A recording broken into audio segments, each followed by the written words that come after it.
এই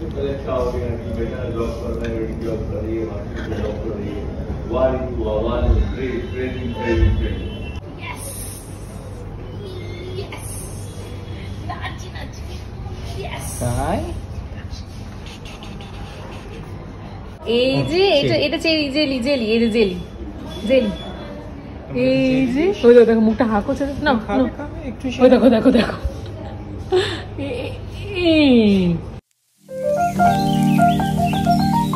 নমস্কার বন্ধুরা, পায়েল লাইফস্টাইল পেজ আর আমার ইউটিউব চ্যানেল অল ইন ওয়ানকে স্বাগত জানিয়ে আবার একটা নতুন ভিডিও তোমাদের উপহার দেবো বলে চলে এসেছি। ঘড়িতে তখন সময় ছিল প্রায় মোটামুটি 6:30 7টার কাছাকাছি। হঠাৎ করেই প্ল্যান হয় যে কোথাও একটা রেস্টুরেন্টে গিয়ে খাওয়া হবে, কেননা সন্ধ্যাবেলা থেকে না মনটা আমার একদম ভালো লাগছিল না, খুবই না মাঝে মাঝে ডিপ্রেসড ফিল হয়, এতটা পরিমাণে ডিপ্রেসড ফিল হয় যে মাঝে মাঝে খিটখিটে হয়ে যায় এবং কারোর সাথে কথা বলতে ইচ্ছে করে না, মনে হয় ঘরের এক কোণে চুপটি করে বসে থাকতে পারি। এবার অনেকেই বলবে, বাবা এত নাটক, মা কি প্রথম হয়েছে? দূর সব নাটক, বাচ্চা কাচ্চাকে আমরা মানুষ করিনি, একসাথে 35খানা বাচ্চাও মানুষ করেছি, কিন্তু সেটা আলাদা ব্যাপার বাবা, সেই ক্যালি আমার নেই যে একসাথে 35খানা বাচ্চা মানুষ করতে পারবো। একটা বাচ্চা মানুষ করতে গিয়ে হিমশিম খাচ্ছি আর দ্বিতীয় বাচ্চার কথা ভাবতে পারছি না।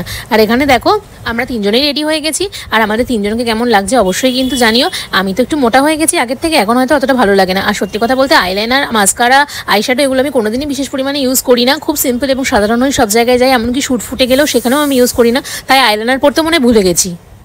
তো এই যে আমরা এখন তিনজনে একটু বেরোচ্ছি, আমি ওর বাবা। আর এটা কে বলো তো? এটা কে? এটা স্কাই।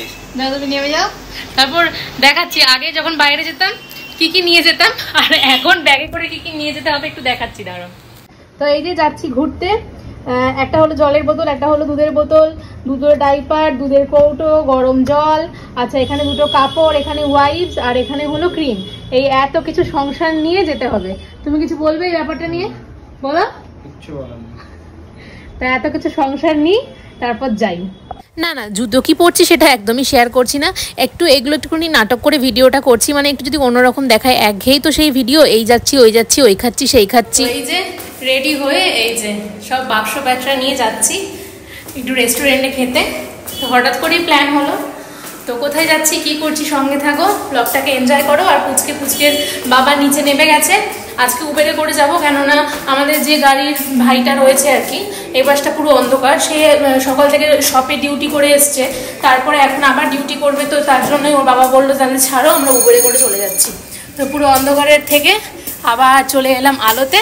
তো এখন যাই, আবার পরে কথা হচ্ছে, টাটা।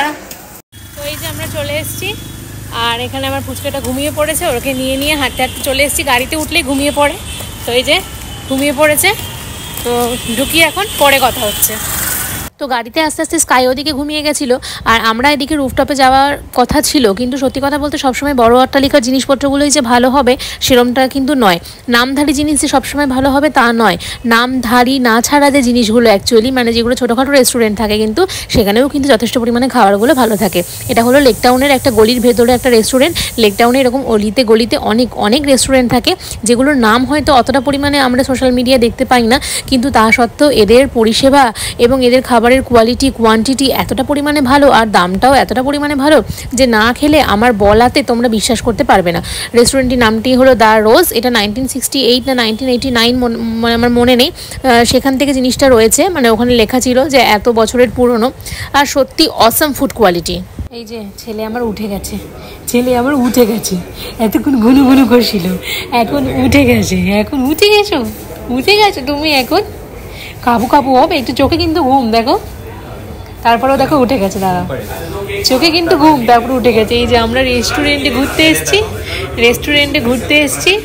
এই যে ঘুরতে এসে উঠে গেছো তুমি, উঠে গেছো। হ্যাঁ, আমরা কোথায় যাচ্ছি? রেস্টুরেন্টে ঘুরু ঘুরু করতে, তুমি গাড়িতে ঘুম করছিলা, এখন জেগে গেছো রেস্টুরেন্টের গন্ধে। তুমি হাতে কি নিয়েছো? হাতে এই যে এটা কি? এখানে ফিশ খাবে? হ্যাঁ ফিশ খাবে, তুমি ফিশ খাবে, আর সাথে কি খাবে? সাথে কি খাবে? ফ্রাইড রাইস খাবে? আর এটা চামচ, চামচ দিয়ে কি করবে? হ্যাঁ যে তুমি ঝাপু করবে না কিন্তু, আগেরবার রেস্টুরেন্টে কি পড়ে গেছিলে, দেখো কি করছে, দেখো এবারও কিন্তু ধুপু হয়ে পড়ে যাবে। আগেরবার পড়ে গেছিলিস না, এবারে ধুপু হয়ে পড়ে যাবে। তখন কি হবে? হ্যাঁ, আর এই যে এটা হলো বাবার ভুঁড়ি।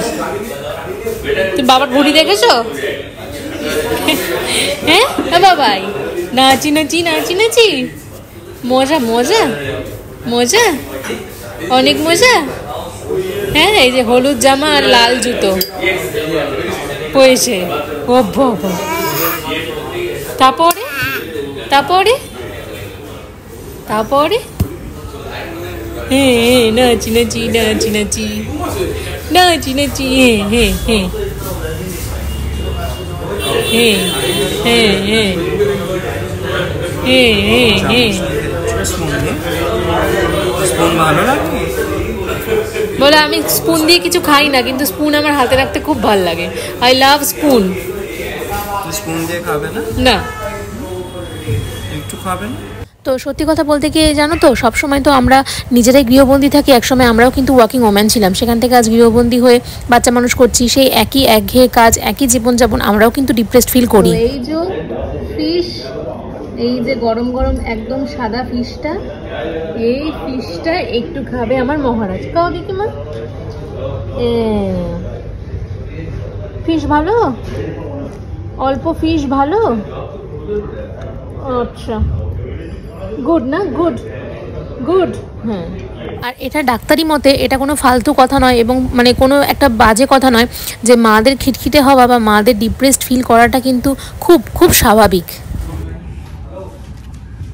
এই যে ফিশ, হ্যাঁ এই যে ফিশ, ফিশ খাবে বলে কেমন করতে। যে খাবি, খাবি কি? এই যে খাবি, আগে থেকে হাঁ করে দিয়ে দেখেছো? দেখো দেখো দেখো, নিজের খাবার জন্য কিন্তু হাঁ করবে না। সত্যি কথা বলতে সন্ধ্যেবেলা থেকে আমার মুডটা একদমই ভালো ছিল না, খুবই আমার ডিপ্রেসড ফিল হচ্ছিল, আর খুবই খিটখিট খিটখিট লাগছিল নিজেকে, মনে হচ্ছিল যেন কোথাও পালিয়ে যাই। কিন্তু তারপরে যখন ওর বাবা বললো চলো একটু রেস্টুরেন্ট থেকে ঘুরে আসি, ওর বাবারও মনটা ভালো লাগছিল না, তো তার জন্য একটু সামান্যতম আর কি মুডটা ভালো হওয়া। এই যে এটা হলো চিকেন টিক্কার ফিশ, চিকেন টিক্কার ফিশ খাবে বলে কেমন করছে। এই যে এই যে এই যে এই যে এনে এনে এনে চিকেন টিক্কার ফিশ খাবে বলে কেমন করছে দেখো। এই এত বড় চামচ দিয়ে চিকেন টিক্কার ফিশ খাচ্ছে, হ্যাঁ ভাবা যায়। প্রথমে ফিশ টিক্কা অর্ডার করেছিলাম। ফিশ টিক্কার ফিশটা না প্রচণ্ড পরিমাণে ঝাল ছিল, স্কাইকে একবার দিয়ে আমি আর একদমই দিইনি, প্রচণ্ড না নর্মালভাবে ঝাল ছিল। তারপরে ফিশ মাঞ্চুরিয়ান যেটা অর্ডার করেছিলাম এটা কিন্তু একদমই ঝাল ছিল না, এবং বলেছিলাম বেবি খাবে বলে ওরা খুব সুন্দর করে জিনিসটা বানিয়েছিল, আর সত্যি বাচ্চাদের খাওয়ার মতোই। এই যে একটু হাই করো, তুমি তো হাই বলো, বলো হাই। তুমি চেনো, তুমি চেনো? আচ্ছা, কবেকার বন্ধু? হ্যাঁ কালকে, কালকে বলি কবেকার বন্ধু, কবেকার? এই এদিকে কিন্তু সব শেষ হয়ে যাচ্ছে, কিন্তু তখন থাক। কি হবে? তুই খাবি না? মা তো খেয়ে নেবে সব। কবে খাবো? তারপর আমরা মিক্সড ফ্রাইড রাইস অর্ডার করেছিলাম, আর হলো ভুনা চিকেন ছিল তার সাথে ঝাল ঝাল করে। সেগুলো স্কাইকে একদমই দিইনি। সত্যি কথা বলতে স্কাইটা না আমার মতো ছ্যাবলা তৈরি হয়েছে, ছ্যাবলা বলতে কি খুব মিশুকে। পাশে দেখলে না ওরা কিন্তু খেতে এসেছিলো, ওরা ওইখানেই থাকে আশেপাশে কোথাও একটা, লেকটাউনের আশেপাশে, তো ওরা খেতে এসেছিলো, হাজব্যান্ড ওয়াইফ হয়তো হবে। তো তাদের সাথে একদম কি সুন্দর মিশে গেছে কোলে কোলে, দেখেছো? আর একদমই তাদের সাথে প্রথম আলাপ, এমনকি আমি খাওয়াচ্ছিলাম, আমার পিছনের পিঠ দিয়ে মানে পিঠের পিছন দিয়ে ও ঘুরে ঘুরে স্কাই ঘুরে ঘুরে দেখছিল ওদেরকে। তো যাই হোক, স্কাইটা সত্যি খুব মিশুকে হয়েছে। আর আমি যখন ওখানে রেস্টুরেন্টে গিয়েছি, প্রত্যেকটা স্টাফের ব্যবহার এত ভালো যে প্রত্যেকটা স্টাফ স্কাইকে নিয়ে হাসি ঠাট্টা, এই করা ওই করা। আর আমি একবারই বলেছি যে বাচ্চাকে একটু ফিশ খাওয়াবো, ওরা ফিশ মাঞ্চুরিয়ানটাকে এত সফট এবং এত ভালোভাবে করেছে, সেখানে না ছিল লবণ বেশি, না ছিল মিষ্টি বেশি, আর না ঝাল ছিল। লাস্টের দিকে না মহারাজের একটু মাথাটা খারাপ হয়ে গেছিলো, ওই জন্য ওকে কোলে কোলে নিয়ে ঘুরতে হচ্ছিলো, আর আমি কোলে কোলে নিয়ে ঘুরছিলাম। আর আশেপাশ থেকে ওখানকার স্টাফেরা বলছিল সত্যি ছেলেটার মধ্যে একটু কান্না নেই, কত বাচ্চা তো এই রেস্টুরেন্টে খেতে আসে, কত কান্নাকাটি ঘ্যান ঘ্যান ঘ্যান ঘ্যান করে, সত্যি বসে বসে তোমাদের সাথে কি সুন্দর খাবারগুলো এনজয় করছে। তোমাদের না, সরি আপনাদেরই বলেছিল, আমি তোমাদের বলে ফেললাম। তো যাকে যাক, দিনটি মানে সেই রাতটা আমার বেশ ভালোই কেটেছিল। আর আমি যখন ঢুকেছিলাম এই পাশে এসিটা চলছিল বলে ওরা এসিটা কিন্তু সঙ্গে সঙ্গে অফও করে দিয়েছিল, যেহেতু বেবি আছে। আর লাস্টে হাত ধোয়ার ভিডিওটা তোমাদের সাথে শেয়ার করলাম, কেমন একটা বোকা বোকা যেন একটু শেয়ার করলাম, কেননা সবই যখন শেয়ার করছি হাত ধোয়ার ভিডিও কেন শেয়ার করবো না, তাই না? এই জন্য হাত ধোয়ার ভিডিওটাও শেয়ার করে ফেলেছি। সেদিনকে রাত্রিবেলায় গিয়ে বাড়িতে এসে স্কাইকে আর কিছু খাবার দাবারই দিইনি, এমনিতে সারা রাতি ও FM খায়, একটু বিশেষ জ্ঞান জ্ঞান দিয়ে থাকি, সারাদিনে যত বেশি সময় বাচ্চা কাচ্চারা তার মা বাবাদের সাথে স্পেন্ড করে না, তাদের মস্তিষ্কের বিকাশ কিন্তু ততটাই ভালো হয়।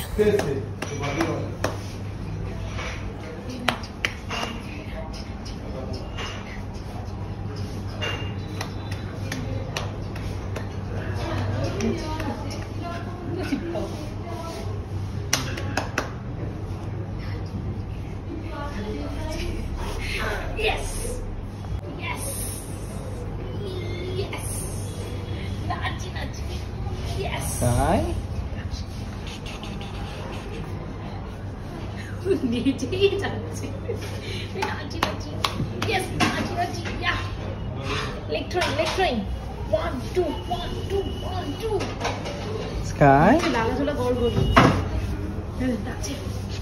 Sky.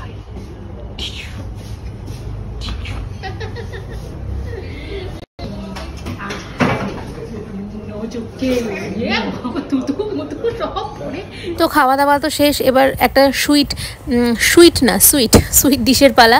এখানে ছিল একটা আইসক্রিম, এটা মিক্সড ফ্রুট আইসক্রিম বলবো না, এটার আইসক্রিমটার একটা বিশেষত্ব রয়েছে, সেই বিশেষত্বটা আমি তোমাদের সাথে অবশ্যই শেয়ার করব। এই যে এটা জেলি এই যে ওই দেখো মুখটা হা করছে না, ওই দেখো কেমন, হাউ ফিল দেখবো কি করে, দাঁড়াও দেখাচ্ছি কি করে, আমি দেখাচ্ছি। এটা বাবাকে দিচ্ছি, এটা বাবাকে দিচ্ছি।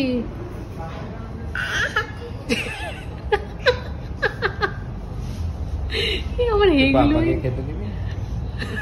Papa will not eat.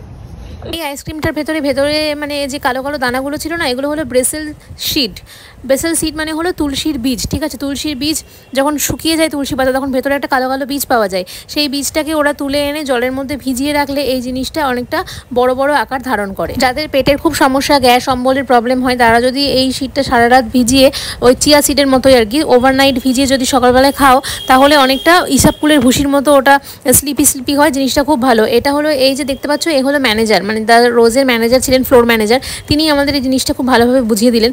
আর যখন প্রচণ্ড ঠান্ডা লাগবে, তখন যদি এই জিনিসটা খাওয়া হয়, তবে কিন্তু আরও শরীরটা ঠান্ডা হয়ে যায়, মানে ঠান্ডার জন্য এটা একদমই উচিত নয়। তো সবাইকে গুড নাইট বলে বেরিয়ে পড়লাম। আর আমাদের উবের দাঁড়িয়েছিল, মানে ততক্ষণে ওর বাবা বুক করেছিল। আমি প্রথমেই বলেছিলাম যে আজকে আমরা গাড়ি নিয়ে যাইনি। তো তারপরে কলকাতার রাস্তা রাত্রেবেলায় তো ভালোই লাগে, ঘড়িতে তখন প্রায় 11:30 বা 12টার কাছাকাছি, 11:30 11:30 কাছাকাছি বাজে আর কি।